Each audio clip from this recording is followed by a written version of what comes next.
Good morning and welcome. My name is Erica Benedicto, Diversity Program Manager for the Little Rock Racial and Cultural Diversity Commission.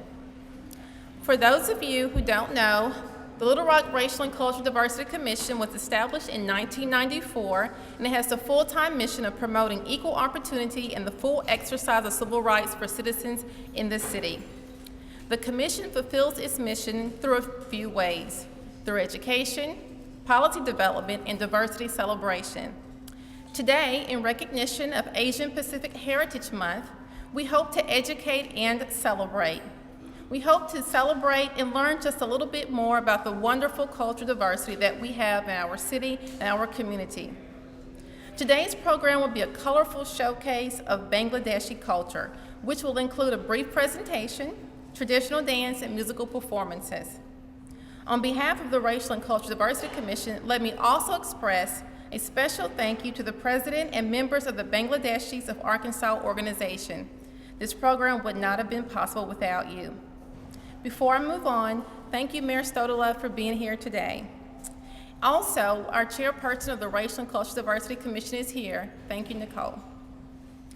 All right, without further ado, ladies and gentlemen, please help me welcome Mehdi Rashid, President of the Bangladeshis of Arkansas organization.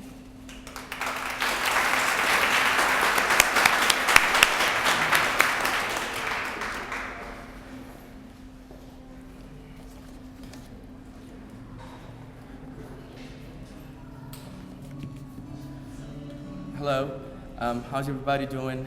First off, I want to say thanks to everybody for coming out here and letting us do a showcase of what we are all about. And I also want to thank Juanita Williams for inviting us over to have us to feature our country in here. Basically, we have Bangladesh. It's a very small country. It's almost the size of Arkansas. It's pretty much about 4,000 square miles bigger than Arkansas. But we're very diverse, and we have a very large population back home. I'd like to tell you a little bit story about our country. It's a pretty long story, so I'm not going to bore you guys with the extended version of it. But the way that it starts, about 1900, 1905, it used to be one big land. We called it subcontinent. And Bangladesh, India, and Pakistan, it used to be all together as one land. And then at the time when the British left subcontinent, they split the country into two. Then we have India and East Pakistan and West Pakistan. Basically, what they try to do, they try to divide it by religion's sake. Most of the majority of Hindus, they're resided on the side with India, and the rest of us got to be East Pakistan and West Pakistan. So about 1952 is when things had changed a lot. We as a nation, we are very easygoing. We like to celebrate, we like to enjoy our life, and we like to respect each other. But at the same time, we take our language very passionately. Language is something we're very proud of, and we always put it first. The first conflict that we had with Pakistan is solely depend on the language. We are the only nation in the history of the world that actually gone to a war over language. In 1952, they said, well, you know what, we're gonna make Urdu, the national language of Pakistan, become the language of both East and West Pakistan. And we didn't like it so much, and then that's where we started, and we had a war, and we passed through that, and then we split up into different countries. So then in 1971, we became a country of our own, named Bangladesh. And again, like I said, the size of our country is slightly bigger than Arkansas. It's about 4,000 square mile bigger than Arkansas, but we have a large population. Just to give you an example, our population is actually half the size of what you have in the United States, which means we have 160 million people living in a country that's the size of Arkansas. So if you could imagine that. And we are the 8th largest by population country on this earth. What that does to us, that gives us access to a lot of. We're very cultural. We're very traditional. We like our food. We like our celebration. We like to live life to the fullest extent possible. And just to demonstrate a little bit how secular our country is, the country that I'm come from, and I grew up on Arkansas. The nickname of Arkansas is a natural state, but the nickname of Bangladesh, at least the capital city, Dhaka, is city of mosque. The reason being, you could hear the sound of it from any point corner of the city, but we have 90% Muslim population, and then we have some Christians, some Buddhists, some Hindus. Regardless of that fact, for our national holiday, we get to celebrate our national holiday, we get to celebrate Buddhist holidays, we get to celebrate Hindu holidays, and we also celebrate Christmas. And we have, this is just the way we are. To us, religion doesn't matter as long as you like food and we can get along just fine. Food is a big part of us. So this is kind of like a short version of our country. And I mean, I could go on the history part a little bit more, but I'm sure that's, we have some more exciting performance coming up, so I will not take a lot of time on that. And just to say a little bit, the population in here in Arkansas, I think it's a rough guesstimate, because I mean, there isn't a good statistic. I try to look it up to see if there's any kind of statistics that I could find where it tells you that, okay, these are these people from this region of the world who are actually living in Arkansas, and basically Arkansas is our home now. So when I say back home, I mean like that my home used to be. Now we're part of Arkansas, and we love to call ourselves Arkansas, and we take very pride in that too. Right now in here, we have briefly about somewhere between 400 to 600 Bangladeshis living here. Majority of them actually live in the city of Little Rock.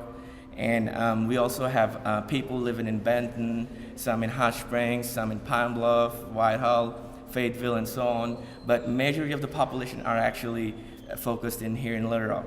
And just like any other culture, even in our community, we have people with all different kinds of profession in here. I myself, I work for the state government in here, and we have people, they're doctors in here. We have people, they own businesses in here.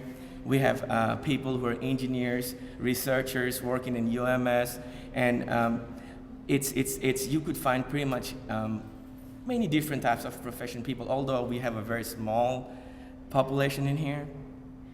So that is pretty much what the population is made out of in here in Arkansas. And we have some pictures over there. This is basically a lot of it. What Bangladesh is, our country is, we have a lot of river. It's a home of like flowing rivers through the country. The majority of half the population somehow one way or the other involved in farming and such kind of profession, unless you move out and you kind of look towards the metro or capital city and that. I come from the capital city of Bangladesh, Dhaka, and which is actually 11th most dense city on this earth. We have 7 million people living in a city which is slightly smaller than Little Rock. Just imagine that. But then again, we love to have people, we love to have the food, we love to have many different peoples, and you'd be amazed at how well we get along between different religion celebration, because it doesn't really matter to us what religion you follow or what you do, as long as we can get along together, we can go enjoy, sit down, eat our food together, we get along just fine. And we also have some of the nice facts that I want to mention about Bangladesh.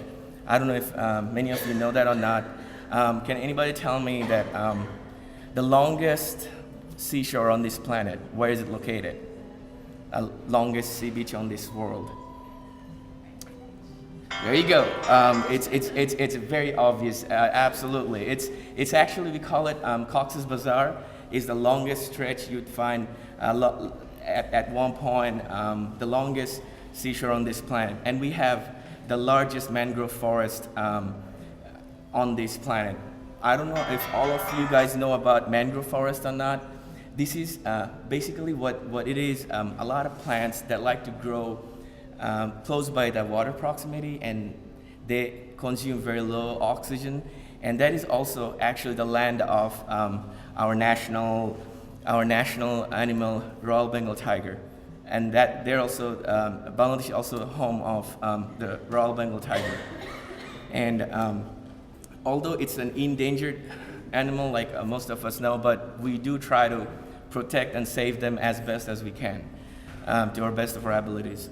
Although due to the fact that we have a very large population, so the ratio of forest and this, that the country should have, we are a little bit below that, but we're trying to preserve as best as we can. And we also have another different fact that I'd like to mention here. In our political system, most of the executive powers actually doesn't fall under the president, but it's more for the prime minister, is what we call it. President's there, but the prime minister is the one who gets to decide all the decisions. They gets to have all the executive powers. For the last, despite the fact that it's a Muslim country, 90% of it, for the last 20 years, we have 2 women actually running our country, and it's running really great. And we take men and women rights very seriously. Even in the capital city, we have 63% workforce is made out of female only, and the rest are male. And they hold a very high position in our country. A woman can be a mom, a sister, a homemaker, but at the same time, she also can run the country, and a country which have 160 million people. And I think they're doing an excellent job of that. These are some fun facts about our country, and I'd like to continue a little bit more, but I think we would like to kind of get going and start our performances. But before I go, yes. So when was the war over with? 1971. 1971. Is that so? East Pakistan became Bangladesh. Basically, yes. It's just the fact that we were getting along fine. We don't complain much, but once they started talking about taking our language, and we said, that's very personal. And like I said, and whenever you guys get a time, please Google International Mother Language Day. That is actually, that event actually was named based on what happened back in 21st February 1952, where we went out on the street and we asked for right that we do want to speak our language. So Google, if you guys have a time, International Mother Language Day, and you probably get to know a lot of facts about it. And before I continue with some of our performances that we have that you guys are eagerly, I'm sure you guys are eagerly waiting to see it, and I'm telling you this is the most exciting thing you'd see, I hope. Any of you guys have any questions that you'd like to ask me, or anything that you guys are curious about to know? All right, well, we will go ahead and start the culture program at this point. Okay, the first, I'd like to start with, we're gonna sing our national anthem. And it's let me tell you a little bit history about it. Our country have histories of everything. So we have a Nobel Prize winner, writer and producer. His name is, his real name is kind of difficult. When I say it, it might sound kind of different. His name is Robindranath Tagore, but in short, we call him Robi Tagore. And back in 1905, like I was saying, that it used to be a subcontinent. There was India, Pakistan, and Bangladesh was kind of like all in one land.